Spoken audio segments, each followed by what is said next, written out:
ఇది నేను 2023 సంవత్సరంలో పశ్చిమ రాయలసీమ శాసనమండలి గ్రాడ్యుయేట్ అభ్యర్థిగా తెలుగుదేశం పార్టీ తరఫున పోటీ చేయడం జరిగింది.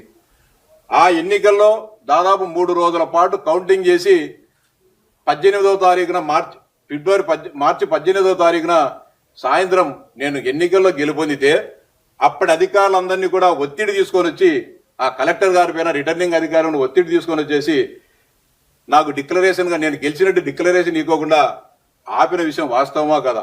మాకు డిక్లరేషన్ ఇవ్వండి నేను గెలిచా అని చెప్పి దాదాపు నేను 1 ఓటు 2 ఓటుతో గెలవలే. 8,500 ఓట్ల పైచిలుగులో నా ఎన్నికల్లో గెలిస్తే మీరు డిక్లరేషన్ ఇవ్వకుండా ఆపడమే కాకుండా మళ్ళీ నన్ను తీసుకోబోయి దౌర్జన్యకరంగా నాకు డిక్లరేషన్ ఫారం నేను ధర్నా చేస్తే ఆ రిటర్నింగ్ అధికారి ఎదురుగా నన్ను బలవంతంగా దౌర్జన్యంగా ఒక పశువును ఈడ్చకపోయి నన్ను ఒక పోలీసు వ్యాన్ లో కుక్కేసి తెల్లవార్తలు నన్ను అనంతపురం పోలీస్ స్టేషన్ లో పెట్టిన విషయం వాస్తవమా కాదా జగన్మోహన్ రెడ్డిని సూటిగా ప్రశ్నిస్తా ఉన్నా.